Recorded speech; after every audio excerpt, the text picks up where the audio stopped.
Humour. Étonnamment, ce mot est issu du vocabulaire de médecine. Il s'est prononcé humeur pendant assez longtemps. Les humeurs en médecine désignaient les flux corporels qui étaient censés régir la santé du corps humain.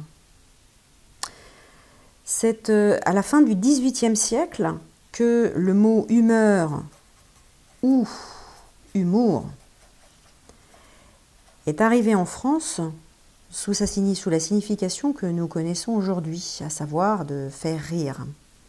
Ce sont des émigrés français qui étaient partis en Angleterre et qui, de retour en France, ont rapporté cette signification. Alors, je vous propose d'associer ce mot avec un autre, désopiler. Un terme un peu inusuel et que je vous propose d'écrire plutôt comme ça, désopiler. Opiler provient d'un verbe latin, opilare, qui voulait dire obstruer.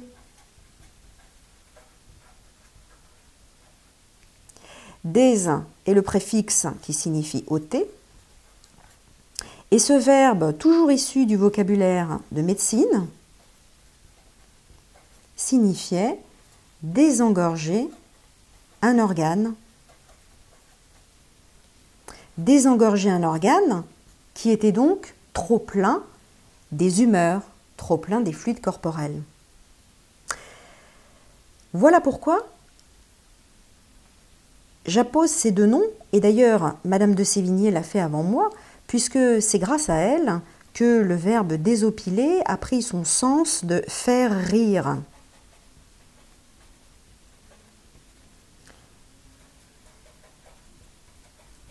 En fait, l'association de ces deux mots nous permet de comprendre que l'humour permet de fluidifier nos compréhensions.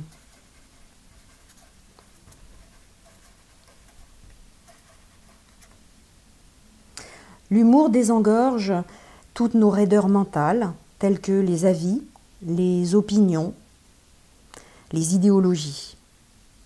L'humour peut être qualifié de désopilant au premier sens du terme.